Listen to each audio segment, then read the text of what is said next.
எங்கள் மண்ணின் கலைஞன் கவிஞன் அதியன் ஆதிரியின் இரண்டாவது திரைப்படம் தண்டகாரண்யம்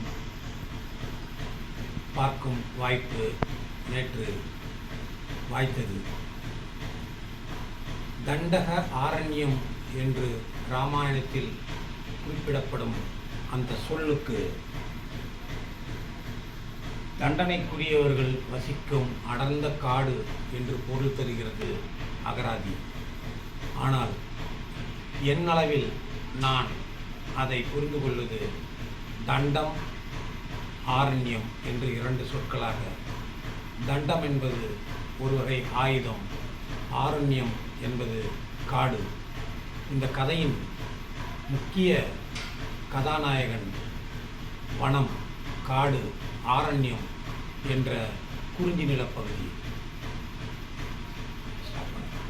இந்த கதையின் முக்கிய கதாபாத்திரம் அடர் வனம், காடு, ஆரண்யம் என்னும் முல்லை நிலம். முல்லை நில மக்களில் ஒரு பகுதியாகிய பழங்குடி இனத்தவரின் வாழ்வியல் மிகச் சரியாக இங்கு பதிவாகியிருக்கிறது. பழங்குடி மக்களுக்கு எதிரான அரச பயங்கரவாதம் துல்லியமாக சொல்லப்பட்டிருக்கிறது. வடமாநிலம் ஒன்றில் நடப்பதாக காண்பிக்கப்படும் இக்கதையில் பாத்திரங்கள் பார்வையாளர்கள் வசதிக்காக தமிழ் பேசினாலும் அந்த உணர்வுகள் மிகச்சரியாக கடத்தப்பட்டிருக்கின்றன.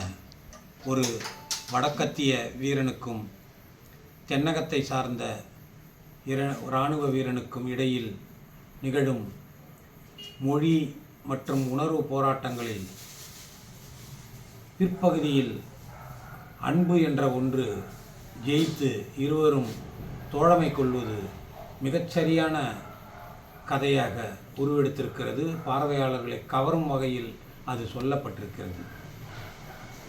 தண்டகாரண்யத்தின் கதை கலையரசன் பார்வையில் சொல்லப்பட்டிருக்கிறது.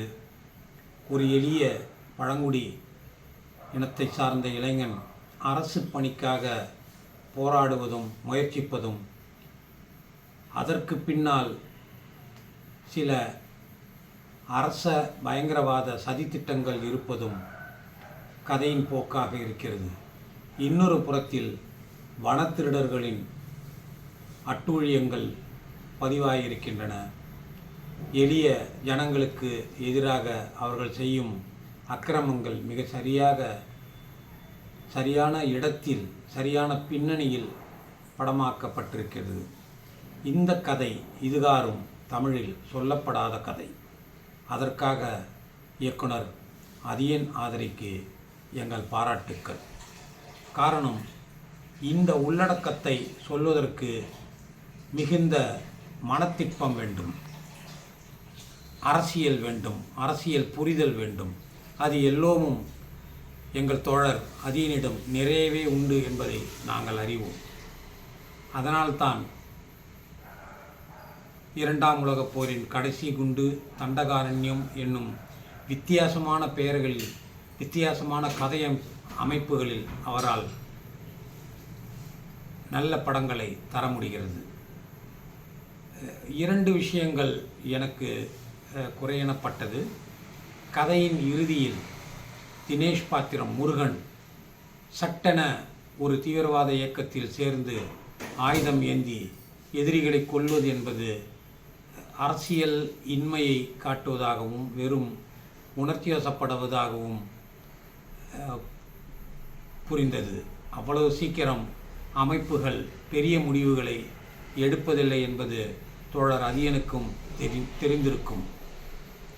இன்னொன்று, வடமாநிலத்தில் இருந்து கலையரசன் வீட்டுக்கு ஃபோன் செய்யும் காட்சியில் ஒரு லாரியில் TN28 என்ற நம்பர் காண்பிக்கப்படுகிறது. இது அநேகமாய் படத்தொகுப்பில் ஏற்பட்ட பிழையாக இருக்கக்கூடும்.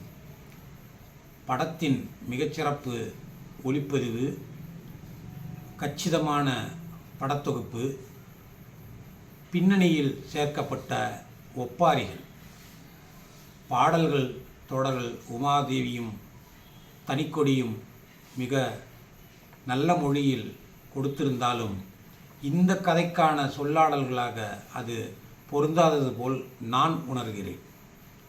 ஒட்டுமொத்தத்தில் இயற்கையோடு ஏய்ந்த ஒரு திரைக்காவியத்தை தந்திருப்பதற்கு அதியனுக்கு எங்கள் வாழ்த்துக்கள்.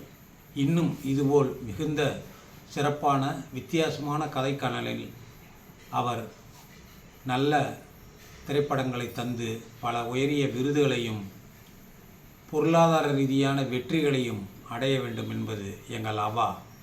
அது நிறைவேறும் என்பது நம்பிக்கை. வாழ்த்துக்கள் அதியன்.